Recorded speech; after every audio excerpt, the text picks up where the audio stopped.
GT neuroreceptor. I'm really delighted to introduce today's speaker, Dr. Jeffrey Markowitz. He's one of our newest assistant professors in the Department of Biomedical Engineering. He started, I don't know, last March or something like that. Is that right? So less than a year. And so we're getting to hear some things that are kind of hot on the presses, I think, today. So Jeff received his undergraduate degree in philosophy and writing from Johns Hopkins with concentrations in math and philosophy from Oxford University. He received his Ph.D. in computational neuroscience at Boston University under the mentorship of Tim Gardner. And there he did a bunch of pioneering work really on the population dynamics in the songbird motor system. And notably, this research required designing new carbon fiber electrodes, as well as new statistical methods for analyzing neural activity that actually have really become much more ubiquitous in neuroscience today. For his postdoc, he went to Harvard Medical School and was mentored by Bernardo Sabatini and Sandeep Datta, where he really did a really deep and beautiful exploration of how mammals generate natural behavior. For this work, he generated new methods for 3D tracking using machine learning with concurrent optical and electrophysiological recordings and simulation in freely moving animals. He's won a number of awards, including the Burroughs Wellcome Career Award, as well as the Packard Fellowship Foundation.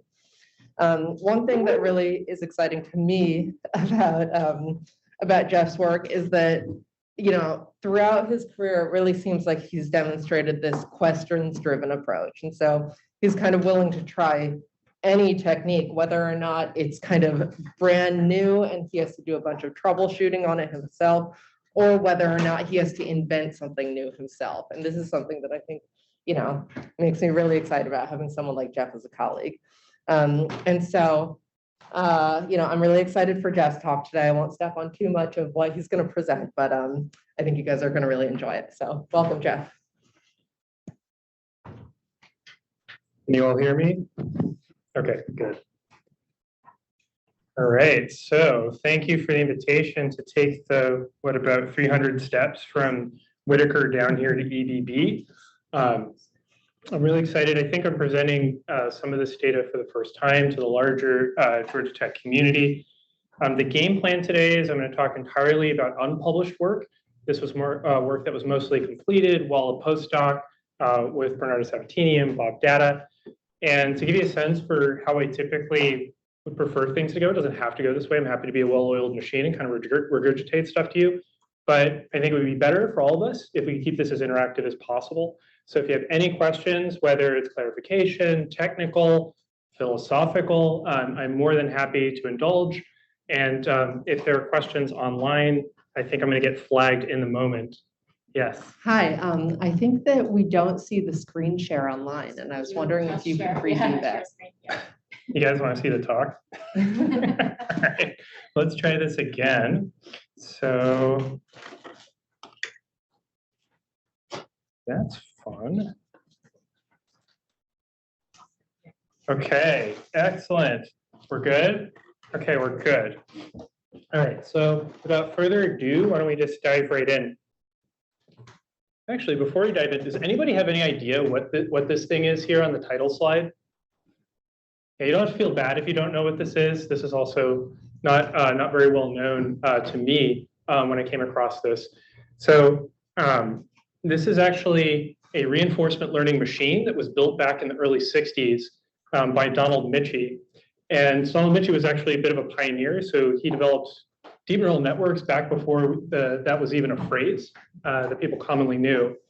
And this is a set of matchboxes that can play tic-tac-toe. It's called the Matchbox Edgeable Knots and Cross Engine, which is a very fancy word for something that can play tic-tac-toe. So there are actually little pieces in each one of these matchboxes, and the pieces either get added or subtracted depending on whether the machine wins or loses at tic-tac-toe. And after a few rounds of this becomes very good and can almost reach human level performance. So even back in the early 60s, I think people were thinking hard about some of the things I'm going to talk about today. So what I'm showing you on the left is the first stage of a system that I had the pleasure of working on as a postdoc. It's known as motion sequencing, or MoSeq for short. This is a system that was originally developed by Alex Wilchko and Matt Johnson, and later on worked on by many folks in the lab, including Wayne Gillis, Sherry Lynn, and Scott Linderman. And what it involves, doesn't have to involve this, what it typically involves is taking a mouse.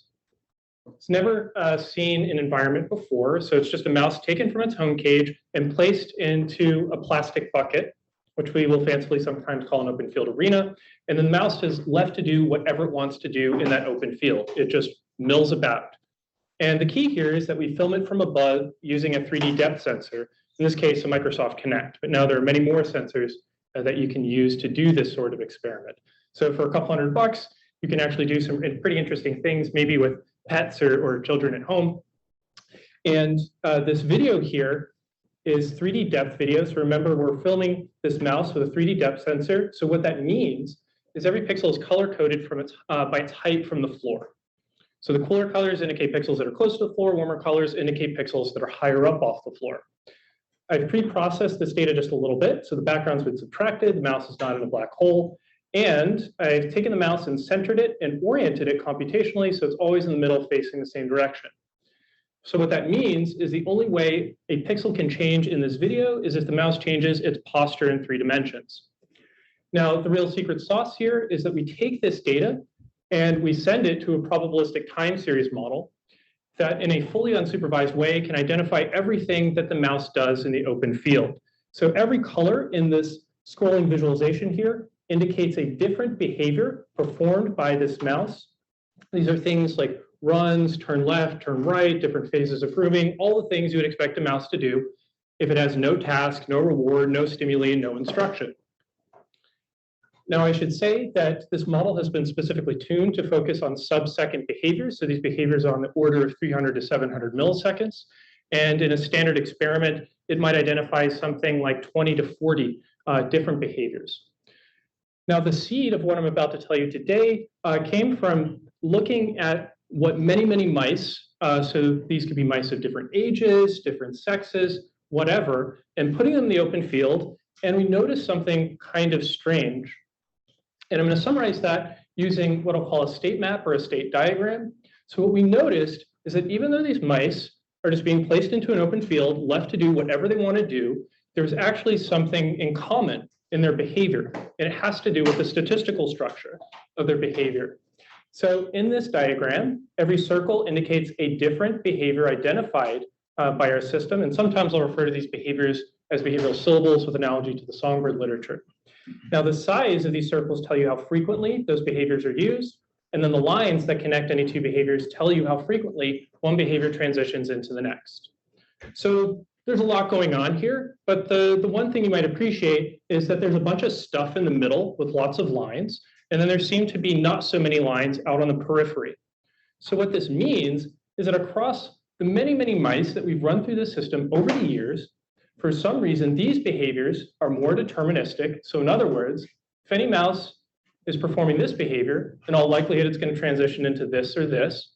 But then if a mouse finds itself in the hinterlands out here, so there are many thin lines that have been visually pruned away. But if the mouse finds itself out here, its next action is almost a coin flip, right? So this is consistent across all mice spontaneously moving around in an open field. So what is up with that? Well, you encouraged questions, so can I ask a question? Yeah, absolutely. You said we could ask philosophical questions. What how do you distinguish between discrete behaviors versus a continuum of behaviors? It seems like it's, you have more and more discrete behaviors. At some point, it becomes a continuum. And I'm just curious, like, what you all were thinking during this process. Yeah, so I think to rephrase your question, I'm telling you that there are different behaviors here, 20 to 40 different behaviors, which assumes that there's some boundary between these behaviors. So they're discrete in some sense. But there's also a continuous aspect of behavior. Behavior is continuous in space and time. So how do we deal with this? Well, the way that we deal with this is to kind of push that question to the model. And so the model is an autoregressive hidden Markov model. And what that means is we assume what we observe is continuous. So things fluidly move in space and time. The mouse's body doesn't warp in unnatural ways. but that there are discrete boundaries between different modes of moving around continuously. And that's the discrete part, the hidden Markov part. And so we've tested different models like fully continuous models, fully discrete models, and they tend to be less predictive of mouse behavior. So we can take all these models because we're probabilistic, have them generate behavior, and then we can ask, is what they generate normal? Does it look realistic? And it turns out that this model does a pretty good job, at least within the classes of models that we've tried. Yeah. So it's kind of an empirical answer to your question, but that's where we are at the moment. Any other questions? Okay. So we noticed this weird thing in common between all the many mice, I should say, that have been run through this system. And given this, we speculated that potentially there's something in the central nervous system that dictates this structure. And so this led us to an area that we've come to know and love over the past 5-6 years. So it's highlighted here. It's called the stratum. And for the uninitiated, this is a sagittal cartoon of a mouse brain. So it's as if we've cut the head in half like this, and we're looking from the side.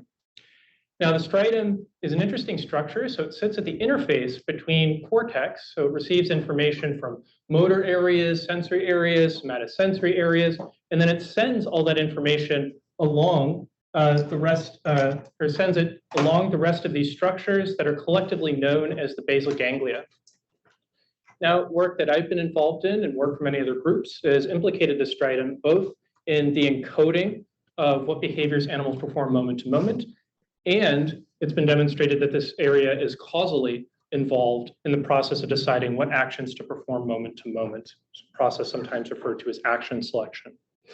Now, fortuitously, the stratum receives a dense projection from the midbrain that's dopaminergic from the substantia nigra pars compacta. And dopamine is a neuromodulator that we all know is very sufficient to shape the statistics of an animal's behavior. And this comes from work that dates back at least half a century, going back to the pioneering work of Olds and Milner, where they put metal wires into a rat brain. And if those metal wires happen to be near dopamine neurons, and they gave the rats the ability to pass current through that metal wire by pressing on a lever, that rat would become addicted to pressing the lever. And the reason that the floor here is metal is because in a subset of experiments, they actually electrified the floor to see if the rat would walk over that electrified fence to get to the lever. Turns out they do. So dopamine can get a rat to press a lever at the expense of almost everything else.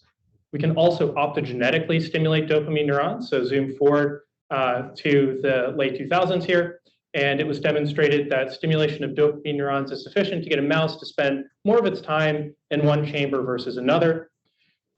And then in some really beautiful work from the Roberts lab, it was demonstrated that optogenetic stimulation of dopamine neurons could get a zebrafinch to shift the pitch of a single note in its song, either up or down. So across many different species and contexts, it's been clearly shown that dopamine can shape the statistics of what an animal does. But almost everything that we know comes from contexts like these, where we focus on a single behavior or a single class of behaviors, or we focus on animals that have been restrained and they can only interact with us or the experimental apparatus through a single action like a lick or a nose poke. And the question we asked was whether dopamine can modulate the statistics of action selection when a mouse is free to do whatever it wants. So if it can choose between 20 to 40 actions in the open field, and it's been given no instruction, no reward, and no stimuli, does dopamine actually modulate the statistics of what it does? And to test this question, we expressed the genetically encoded biosensor D-light. So this is a biosensor that you can put in a neuron, and when it binds dopamine, it fluoresces in green. We expressed it in many neurons in the stratum, and then we put an optical fiber above the cells expressing D-light. So then whenever they fluoresce green, we can pick up all that fluorescence and we get a bulk optical signal that tells us whether dopamine is going up or down. So we do this in freely moving mice, and we also do MOSI. Now, before I animate this, I should preface this by saying that the dominant idea for why dopamine is so good at shaping animal behavior is because it signals something unexpectedly good or unexpectedly bad.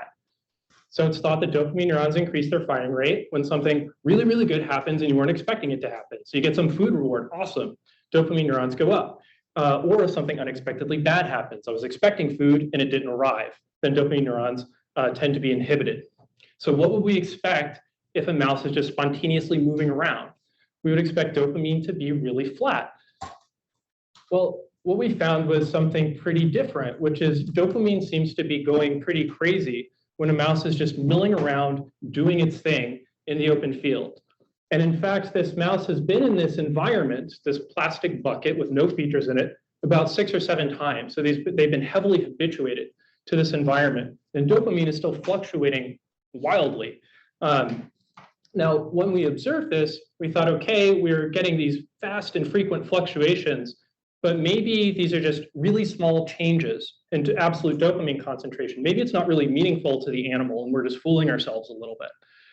So to test this, we did something pretty simple, which is we just food deprived the animals for about a day, and then we put chocolate chips in the open field. So you food deprive a mouse for a day, it's pretty hungry. They like chocolate chips even if they're not hungry. So these mice really, really want these chocolate chips. And so we just aligned our D-light fluorescence to when the animals approached the food that they really, really wanted. That's in white. And then in orange are the fluctuations we observed spontaneously. So these are just aligned to nothing, just the mouse moving around doing its thing. And it turns out they're about the same magnitude. So this confirms the idea that these fast and frequent spontaneous dopamine transients are on the same order of what we observe when aligned to an unexpected food reward. So this means they should be meaningful to the animal. So one thing that we next thought was sometimes there appear to be more transients than at other times. So what actually is driving the variability in this dopamine signal? Well, we looked at something that many groups have looked at recently in the context of the mouse. So the Dombeck lab and Rui Costa and Josh Dubman's lab have all seen very strong and robust correlations between simple movement parameters and dopamine. And this might be in the context of running on a treadmill, running on a floating ball, or moving in the open field. And so we did something very simple, which is we looked at the correlation between our dopamine signal and the animal's speed in the open field. And we looked at this correlation at different timescales. So we just binned both data streams at longer and longer bins and just ran a correlation. And so what we found is that at sub-second timescales, there's actually a strong negative correlation. And interestingly, as we look at longer and longer timescales, this correlation starts to trend positive. So there are a couple of interesting things going on here. One, we see what other people see, cool. So we think we're on reasonable footing. But two, this correlation actually flips signs as you look at longer and longer timescales. So there's been a heterogeneity of answers with respect to what the correlation between dopamine and movement is. And we think that's at least in part due to focusing on behavior at different timescales. So that's a little bit of an aside, but the timescale at which you look at behavior can deeply impact your answer. But going back to our original question about variability, while we found a correlation between velocity and dopamine, the absolute magnitude of that correlation isn't huge, right? There's still a lot of variability left in this signal. So what else should we look at? Well, we thought these transients are fast and frequent. The behaviors we focus on are 300 to 700 milliseconds. Both of those seem pretty fast. So maybe dopamine has something to do with these behaviors that we pick up with MoSeq. And so what we did was we aligned our D-light signal to the transition. Oh, yeah, question? About timescale. Yeah. Is there a natural timescale time that dopamine takes to have an effect? Yeah, so your question is, what is a reasonable timescale on which to expect dopamine to have some impact on the physiology of cells and maybe downstream on behavior? So this has become an interesting meta question in the field. And the reason that I say that is we're focusing on a particular part of the stratum, the sensory motor stratum, which is in the dorsolateral compartment. If you look in different parts of the stratum, the speed of dopamine release changes dramatically. So if you go from dorsolateral to dorsomedial, it gets slower. So dorsolateral, it looks like you have a transient maybe 1 every 2 seconds, and the on-kinetics look like 60 to 70 milliseconds, very fast. Dorsomedial, the timescale seems to get slower by about 50%. You go to ventral, it gets slower almost by an order of magnitude. So there's something very, very interesting going on with different timescales in different parts of the stratum. Now, if we think more about how long does it take dopamine to impact the physiology of a cell, That could be tens of milliseconds. So it's known to rapidly depolarize and hyperpolarize cells. It's also known to have impacts on downstream signaling cascades that involve pKa. That can take a little bit longer. It also can impact plasticity, and that can be on a time scale maybe of tens of seconds to minutes. There's a lot going on with dopamine. Yeah, so maybe we can revisit this when we come back to when we do some manipulations where I think it becomes very relevant. Yeah, so really it's natural to think about it on all time scales in a way, yeah, which makes it a little bit confusing to think about. Okay, so we did something simple, which is we looked at the transition from any behavior that we pick up to any other behavior. So whenever the animal switches into something new, it's like hundreds of thousands of transitions in our data set here. And we asked, does D-light seem to go up whenever the animal transitions into something new? The answer is yes. There is this little blip. So this green trace is the average onset aligned D-light signal at all transitions in our data. And we find this nice little biphasic modulation. So that's cool. Maybe D-light actually is encoding something about these behaviors that we pick up with our system. So the next thing we thought is, well, our system doesn't just identify transitions, it identifies what those behaviors are. It identifies turn left, turn right, runs, rears, etc. And so we looked at the average onset aligned dopamine waveform, and we looked at all 37 behaviors that our system picked up. And we just sorted this data from the most positive to the most negative. So that's why this little heat map goes from red to a little bit more blue at the bottom. There is some diversity when we look at different behaviors. That's interesting. So when we saw this, we thought, okay, maybe what's going on is that dopamine is really high for rears or runs, some class of behaviors that dopamine is really relevant for. And maybe it goes down for other types of behaviors. That would be really interesting. It turns out that's completely wrong. So while we thought that dopamine might encode the kinematics of behavior, once we started digging into this, we saw something that initially really confused us. So if we take two behaviors, 10 and 37, so one's pretty high up here, has very positive modulation, 37 down here looks pretty negative. Those are two types of rearing. So those are behaviors that ostensibly are pretty similar to one another. They're just different ways of lifting your body off the ground and maybe having a little sniff to see what's in the air. In one case, you have seemingly a lot of dopamine, and in other cases, in the other case, the dopamine is completely flat. That's really weird. Even weirder is if you take two rows that are very close on this heat map. So this is behavior 2 and behavior 8. These look very similar in their onset aligned averages. They're two totally different behaviors. So one, the mouse is reared up a little, and we call it investigate. So they're just looking around. And in the other case, it's a sharp turn left. And if you look at their velocity profiles, they're polar opposites of one another. So what this tells us maybe is that dopamine is not strongly coding the kinematics of the animal's behavior. It's even worse than that. So if we look at the same behavior, so in this case, this is the average onset aligned dopamine waveform we get for a pause. It turns out there's a lot of dopamine at the onset of this behavior. We can look at individual instances of that pause, and we can assort them by whether D-light was high or low. If there was a little bit of variability, we might get a low positive peak and a high positive peak. But what we find is that when we sort these individual instances, the bottom 25% actually have strong negative going dopamine waveforms, and the top 25% have strongly positive going dopamine waveforms. So even for the same exact behavior, dopamine is doing totally different things. So yes. I was wondering if in an animal that's not moving, whether or not these transients kind of look similar or. Yeah. So the question is, if we kind of look at behavior more broadly, and the animal's doing stuff at some points and not doing stuff at other points in time, do we find more dopamine when they're doing stuff versus not doing stuff? Or even in a head fixation. Yeah. So head fixed, I can't answer. What I can say is if the animal isn't moving that much, but they're still changing their posture slightly, we still see dopamine transients. There is a rough correlation with how frequently they move, and that's that minor positive correlation, right, at long time scales. It does not explain all the variability in the signal, right? It's a correlation of 0.1 at best. So there is an approximate correlation, but not super strong. Yeah. Any other questions? Yeah, so kinematics don't seem to explain everything in the signal. What's left? Well, at the beginning of the talk, I alluded to the statistics of behavior. So a simple way we can look at the statistics of what a mouse does is by looking at how frequently a behavior is used. So the way that we looked at this was simply by taking the average number of times a behavior was used, and this is averaged per mouse and per syllable.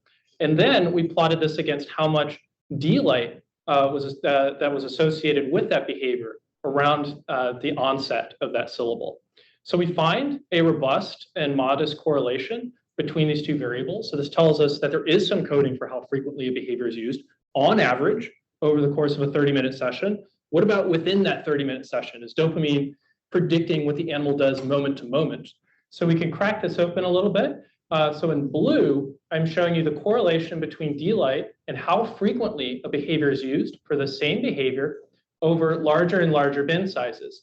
And so we find that there's a strong correlation that dissipates exponentially with a time scale of about 1 minute. So it looks like if dopamine is elevated for one behavior, that behavior is used more for about the next minute. And that time scale is much faster than what we see if we look at the autocorrelation of delight itself, or if we look at the correlation between delight and velocity. So that's really interesting. This tells us that at least dopamine has something to do with the statistics of behavior, but how specific is this? Is it signaling the exact behavior that is associated with that transient, or is delight also associated with the neighboring behaviors? Does it seem like it spreads really far in time? Well, it turns out that this correlation is really specific. So there's a good reason that we focused on behavior at this time scale, which is if we look at the correlation between delight and how frequently a behavior is used, the correlation is maximized if we look at the current behavior, and then if we look back even 2 behavioral syllables, that correlation falls back to chance. So in other words, if I take behavior and delight and I just slide one of those signals by 1 or 2 behaviors, the correlation is completely eliminated. So this tells us that delight is doing something very temporally specific. Now, there's another way that we can think about the statistics of behavior. So I told you that delight is correlated with how frequently a behavior is deployed, but behaviors can be used in different sequence contexts. And so the way that we're going to hash this out is by looking at how randomly a behavior is used. And we're going to look at the outgoing transitions from behaviors, and then we're going to look at the entropy of those distributions. So a low entropy or deterministic behavior might only have a couple of different behaviors that it transitions into.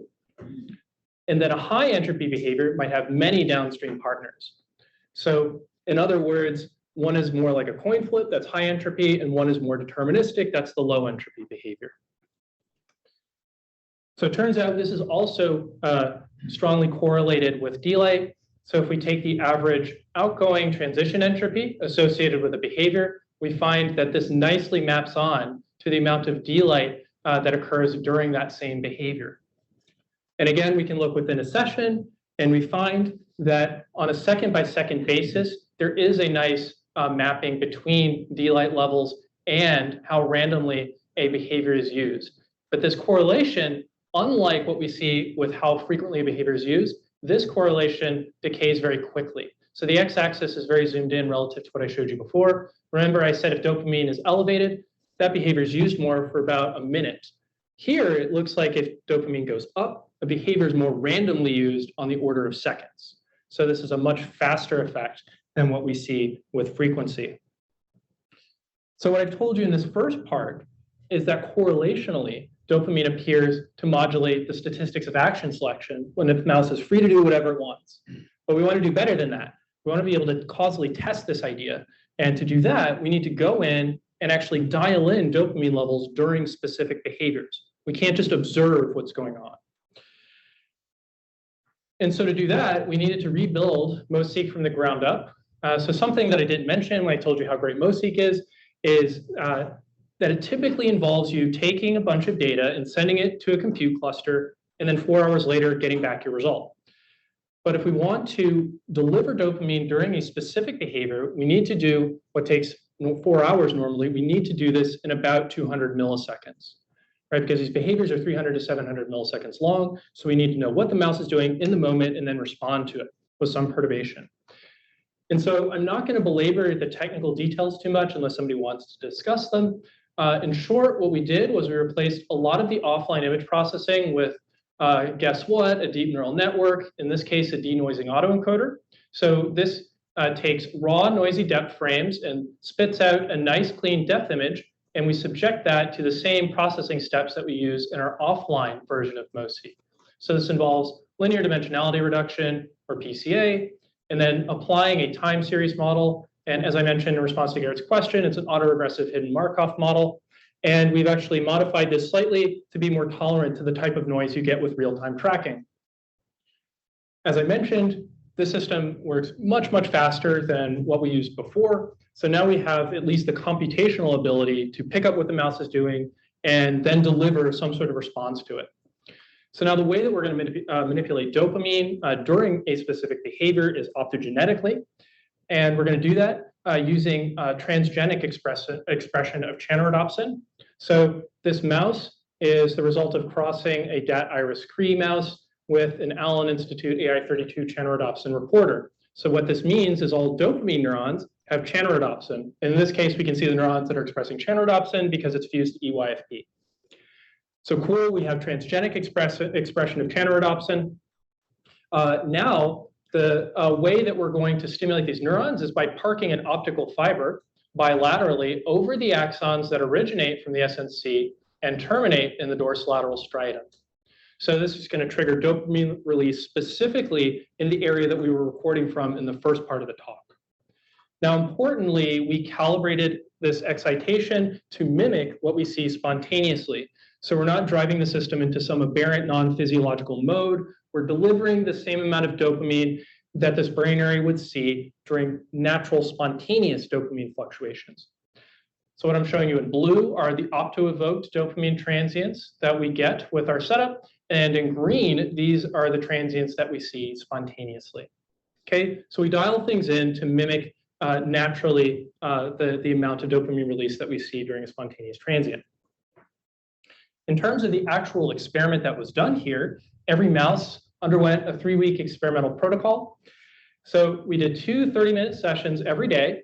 And on the first day, we simply recorded the mouse's behavior with a 3D depth sensor. And this is just to establish a baseline. Then on day 2, we turn on our closed loop version of MOSI. We pick one behavior and one behavior only.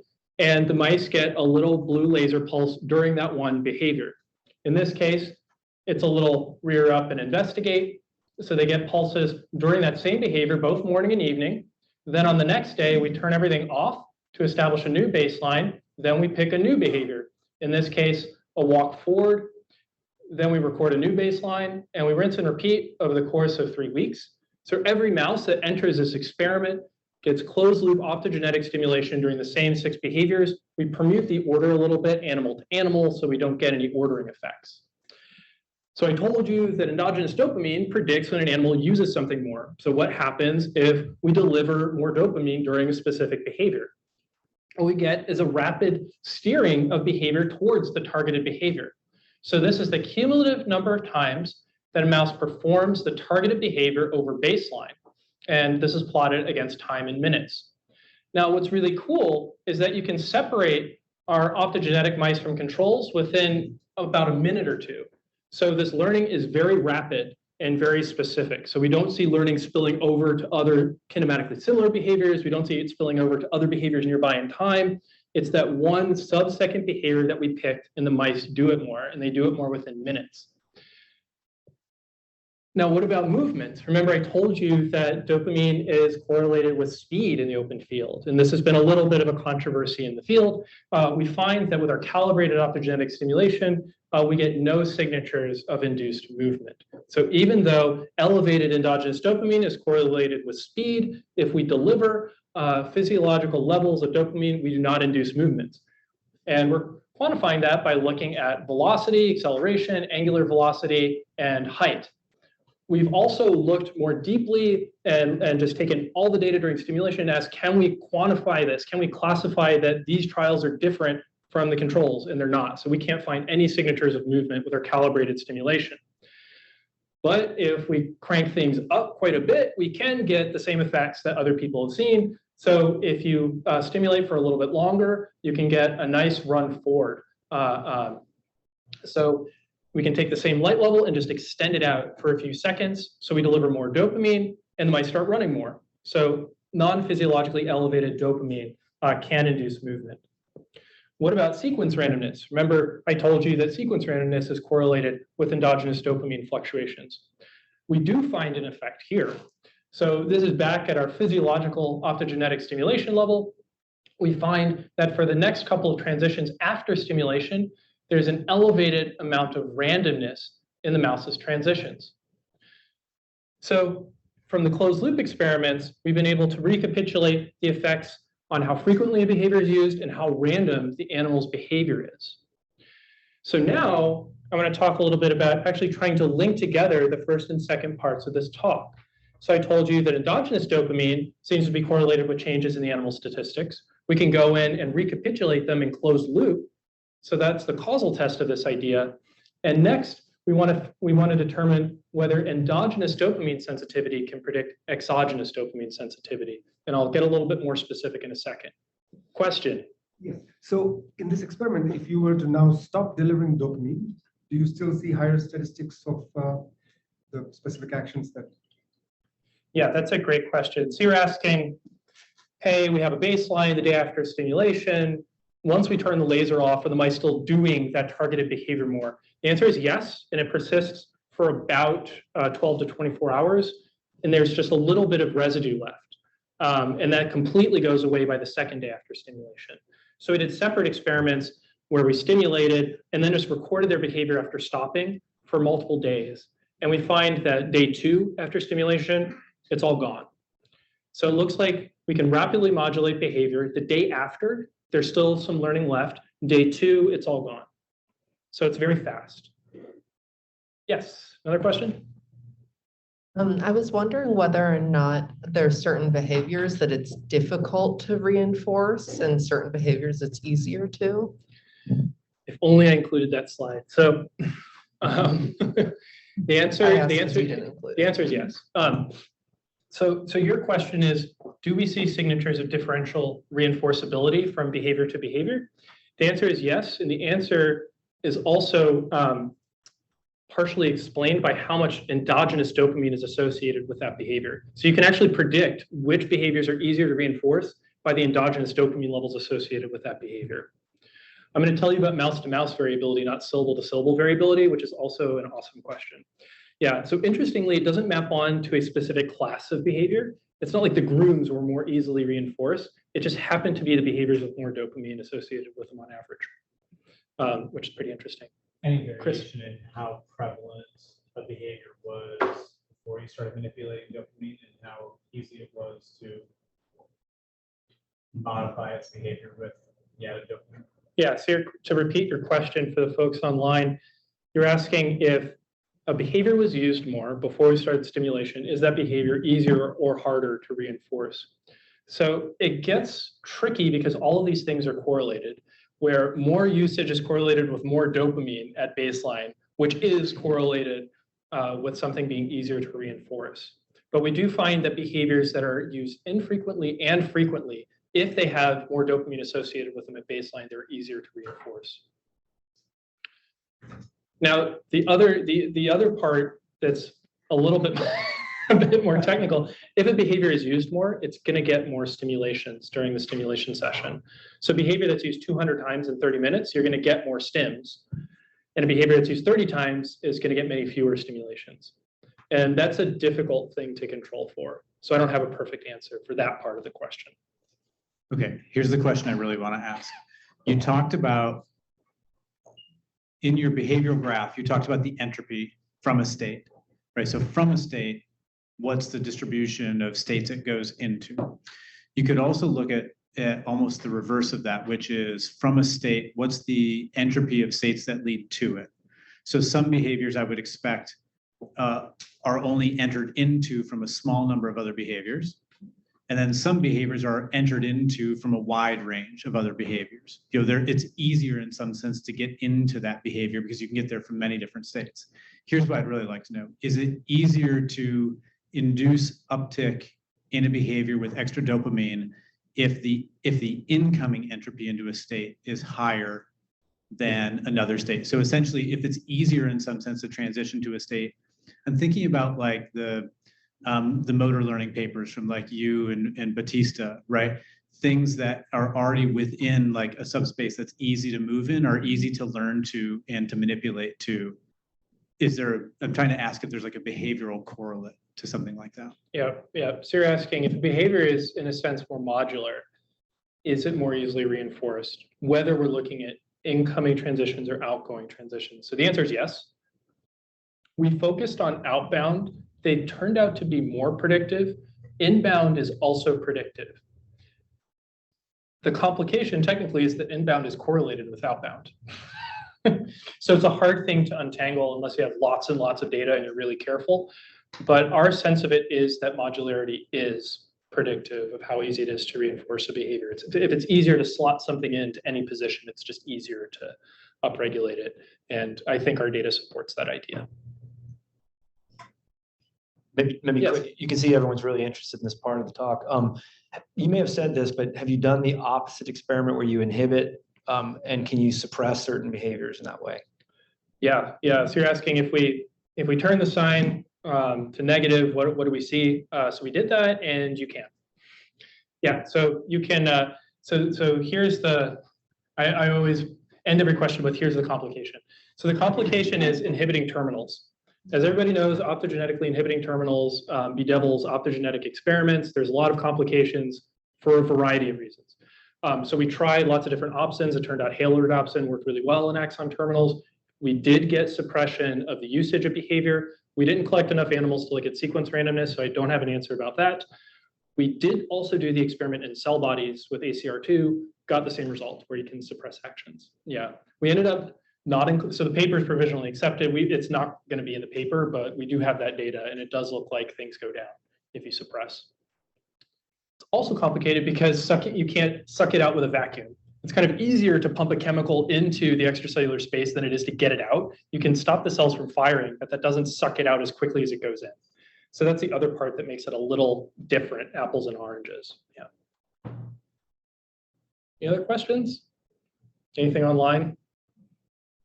Okay, so I think Ming provided a beautiful segue into this third part, where I'm going to talk a little bit about whether we can predict what happens with our optogenetic experiments based on what we see in response to endogenous fluctuations in dopamine. So more concretely, if we look at all the animals that entered our optogenetic experiments, so they're shown here on the left, what I'm plotting now is the average number of times they perform the targeted behavior over baseline. And what we see is some animals really get it like gangbusters. Some other animals just are not getting with the program. They don't seem to learn. Now, some of this could be due to trivial technical variability. We checked everything we thought we should check. So it's transgenic expression of chanorodopsin. They have the opsin. We also verified it histologically. The fibers are intact. The mice seem normal. They're all age matched and roughly size matched. So why is it that some of them don't get it?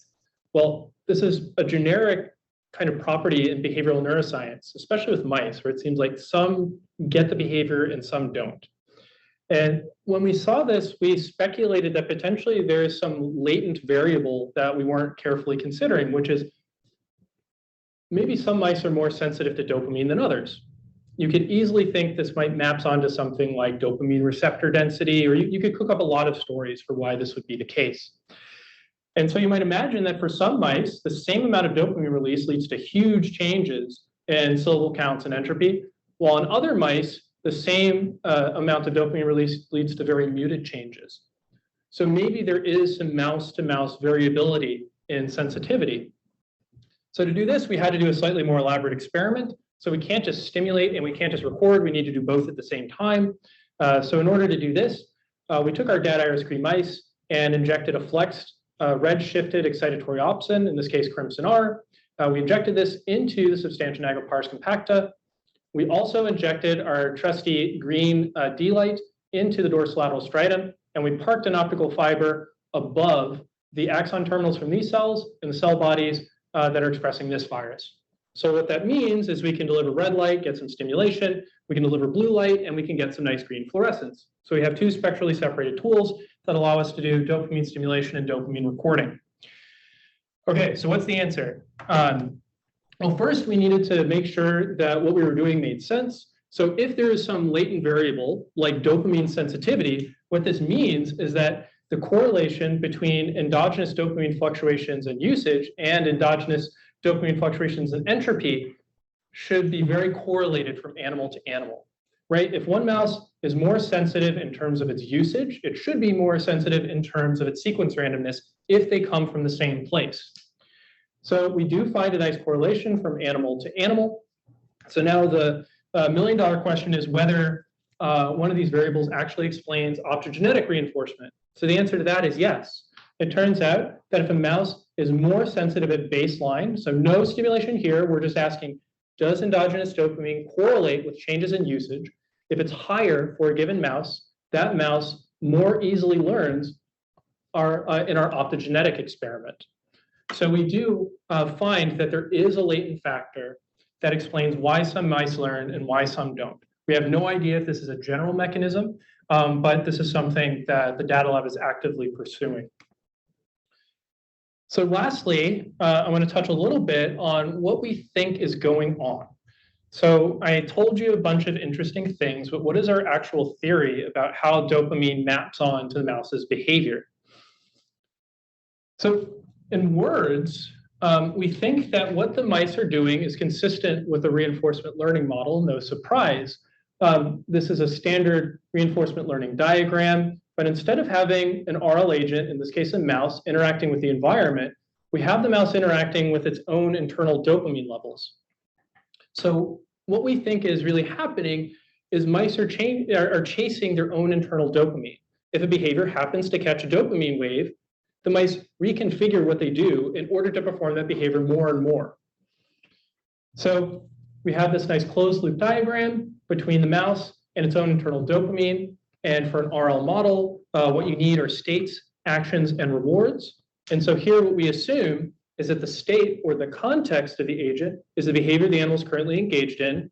The action is the transition from one behavior to the next. And then the reward is the dopamine they get at that transition.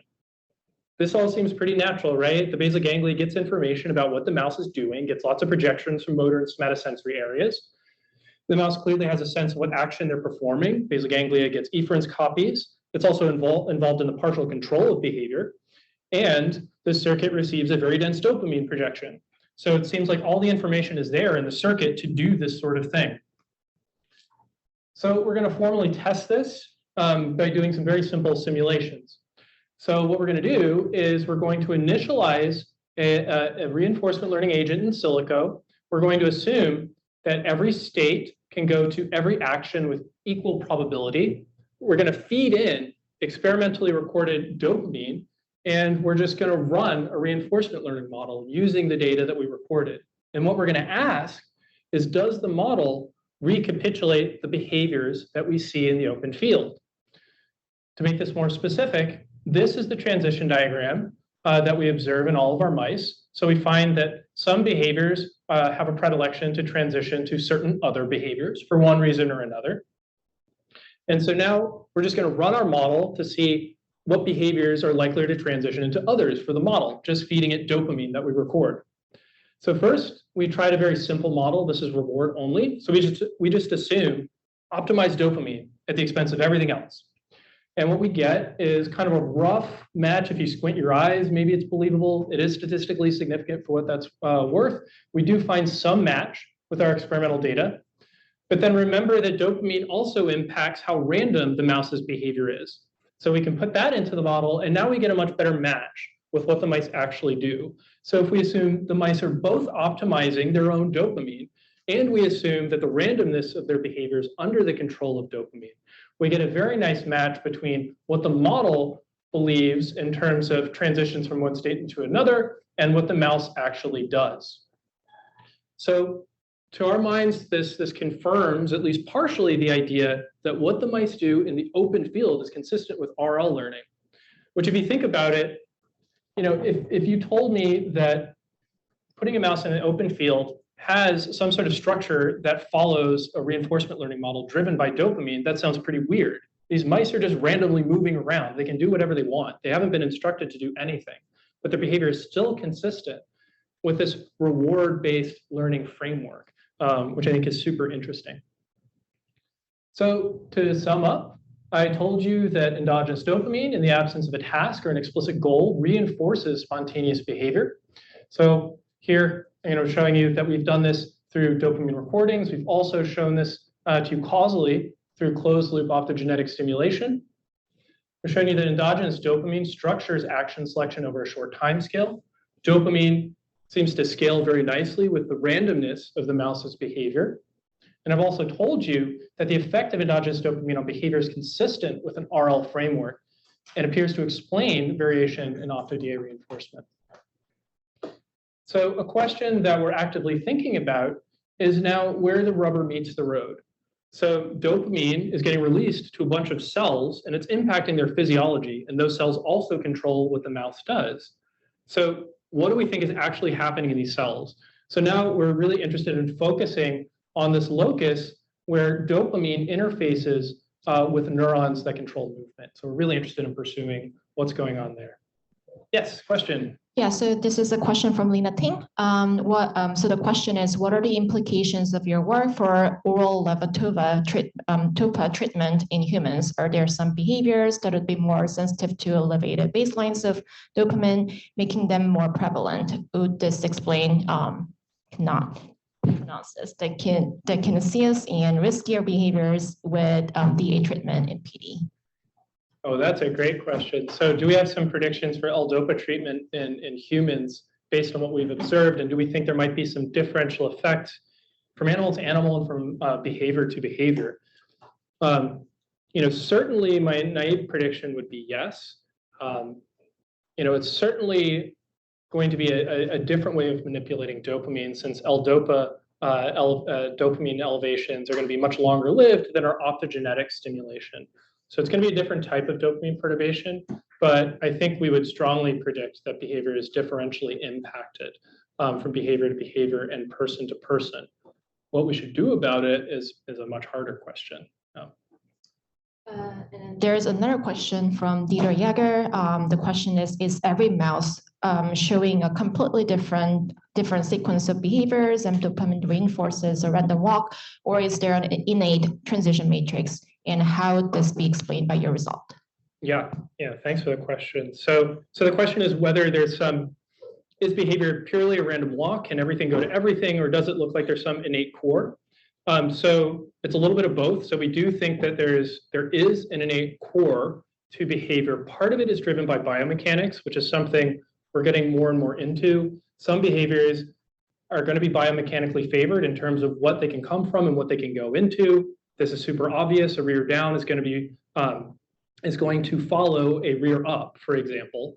And there are many other behaviors that we think follow similar rules. There are other behaviors that seem to have consistent sequence structure that don't have a simple biomechanical explanation. I can't elaborate more on it because I don't know why, but there appears to be a combination of this innate core and then still some variability in the transition matrix.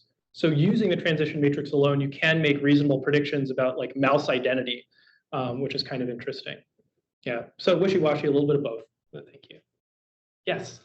Thanks, great talk. I am in my mind trying to marry the reinforcement learning and the randomness. And I'm wondering if you maybe think of them as like two separate things that just happen to both be under dopamine, or if you think the randomness is an important part of the reinforcement learning because having variability in the behavior is important to then sort of map the possibility space to then figure out what gets reinforced, or how you're thinking about how those things go together. Yeah.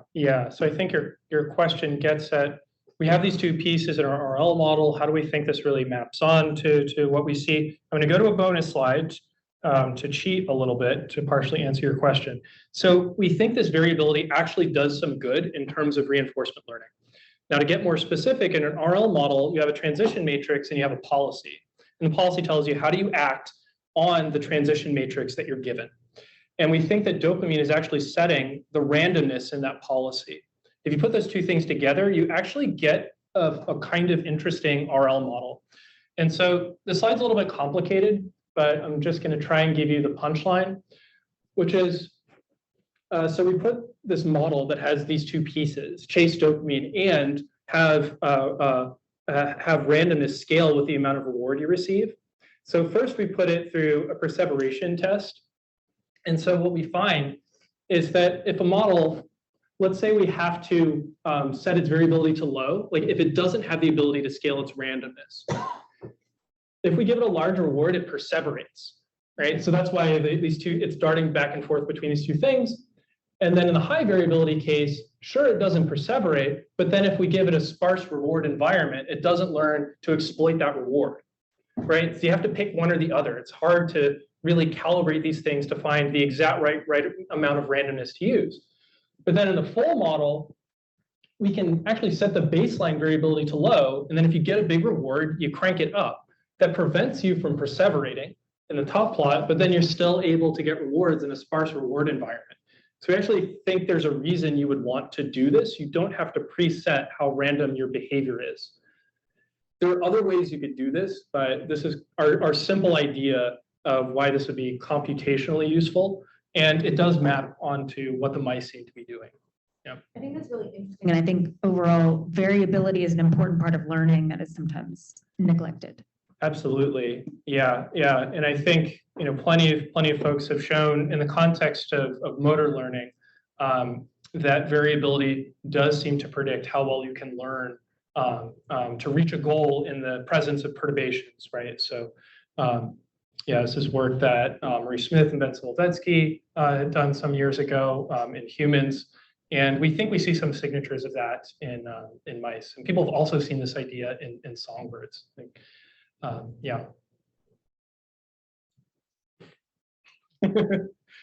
So along these lines, Yeah. does this simply mean that an action that's reward-based and it has been associated with the reward after learning, you would see a bigger correlation of this action with your dopamine than if it's a random, if it's before the association. Does that make sense? It does. So I think what you're asking is, after the OptoDA learning, do we get more usage, more dopamine? Now it's easier to learn. In a way, it's almost a runaway process. Is that getting at the point? Exactly, yeah. So my prediction is yes, and the reason I'm saying prediction is we haven't run very long time scale, reinforce this thing, come back to it a couple of days later to see if we can get even stronger learning. I suspect the answer is yes. And one thing I didn't mention is we did some experiments where we optogenetically stimmed the cell bodies, probably with non-physiological dopamine levels. And what it looks like the second session, so the evening session in the opto experiment, the learning rate seems to be kind of medium in the morning and then very high in the evening. So there does appear to be some signatures that there's a runaway process with DA. Let's say there's no optogenetics, but you mentioned there's chocolate in the field. Yeah. And let's say this is something systematic where the animal has to perform a very specific action to get the chocolate. Right. I would assume something similar where this action has a lot more dopamine than if it's not associated with the reward. Does that make sense? Yes. Yeah. So you're asking in the natural context, maybe it's not going to be one behavior, but there's probably a class of behaviors that gets you closer to good stuff. And do we think similar mechanisms are at play? The short answer is yes. We haven't looked, we've wanted to do versions of this experiment that involve clicks and food rewards to see if we can get the same type of learning in that context in a more controlled way than chucking chocolate chips in the arena, which was mostly done to calibrate what we were seeing in our recording. So I think it would be a really interesting experiment to try and do more naturally what we've done through optogenetics. Yeah.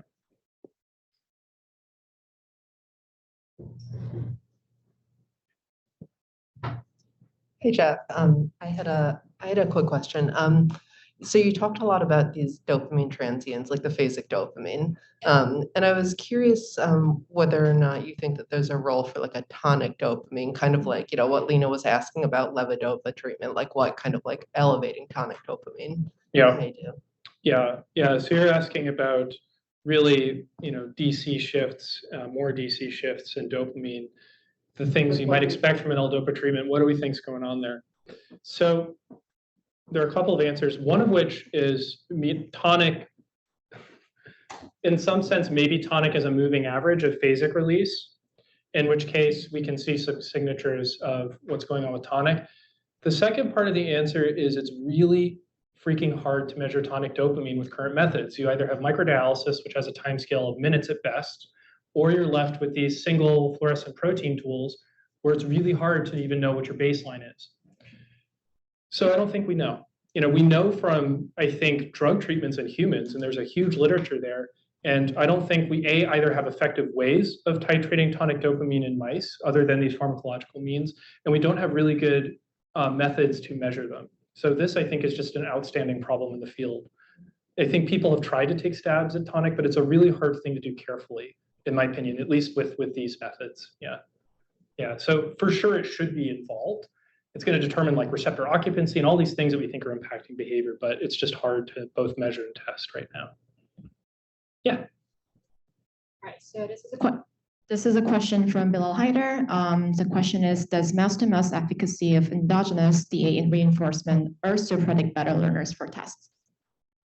Sorry, can you repeat that? Does mouse-to-mouse efficacy of endogenous DA reinforcement also predict better learners for tests? Does it predict better learners, the endogenous dopamine efficacy? Yes, it does. So all the things that we saw in the first part of the talk appear to be pretty strong predictors of what happened in the second part when we do those experiments in the same mice. That cohort, it was a smaller cohort of mice, so it's hard to say how generalizable this is going to be. We haven't tried these mice in other tasks, but we have some thoughts that potentially the mice with this endogenous dopamine sensitivity might actually more readily learn even in constrained tasks, which would be an interesting area of future exploration. Yeah. This relates a little bit to my first question, and it might have been approached by other questions. I'm just curious about this. In defining what you call a behavior, we talked a little earlier about discrete and how many of them there should be and so on. I'm wondering if a more complicated or complex behavior could be thought of as several different sub-behaviors. And when I'm thinking about the entropy part of the talk, when you were correlating that with dopamine, right, I'm just wondering if somehow that's tilted towards more complex behaviors that would have more sub-behaviors that would represent that more complex behavior, if that makes any sense. No, it totally makes sense. Yeah, so your question is entropy kind of a surrogate for maybe a simpler underlying question, which is, have we broken up behavior in a way where the things that are more kinematically, biomechanically complicated, broken up into more parts, so their entropy is different according to our model? I think that's an open question. So we know, given the constraints that we have right now, this is the best model that we've come up with. For sure, the continuous observed dynamics in the model are linear. So this has certain constraints that other models may not have. And it's possible that entropy does correlate with something like biomechanical complexity. We've looked at correlations with things like acceleration and jerk and not found some dead ringer like you missed it. It's just the jerk of the behavior, and it really looks like you've broken up one thing into 10 subcomponents, and that's why the entropy is low. We don't think it's something as simple as that, but there could be something else that we're missing with our system. So I think as the models get more complicated, the recordings of behavior get more high res, we should be able to gain more insight into that. Yeah, we don't know. Yeah, that's the best answer I can provide. We'll let you finish your last few slides. Okay, we're done. But there's a lot of people to thank. So definitely you should see who's being thanked. Right, so I was jointly mentored by two amazing postdoc mentors, Bernardo Sabatini and Bob Data, who kind of supported me through all the adventures throughout my postdoc. Lots of people really helped. I'm just going to highlight the folks that were involved in what I described today. So a grad student in the data lab, Wayne Gillis, who I've worked with for almost a decade now. He's really been an incredible collaborator. Maya Jay, another graduate student in the data lab. Jeff Wood, an undergraduate who ran most of the behavior, and I think his care is why we could look at some of the subtle effects that we did. Scott Linderman provided very capable computational assistance. He now runs his own group at Stanford. Alex and Matt for creating many of the tools that we leveraged here. They're now at Google. Folks from the Ochita lab who made sure we weren't too off base with our dopamine modeling. And I should also thank the folks that are currently in the lab, which is just open. So there is an incredibly intrepid and brave technician who has joined the ranks in these early days, Zainab. And we're actively looking for more folks to join the lab. So if any of this sounded interesting to you, feel free to reach out. We can just chat about the work or some possibilities of doing more work in the lab. And of course, need to thank the funders and our current collaborators. Thank you.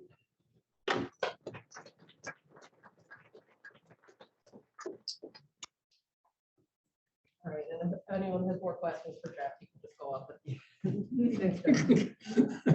the 3102 Whitaker. Can hunt me down.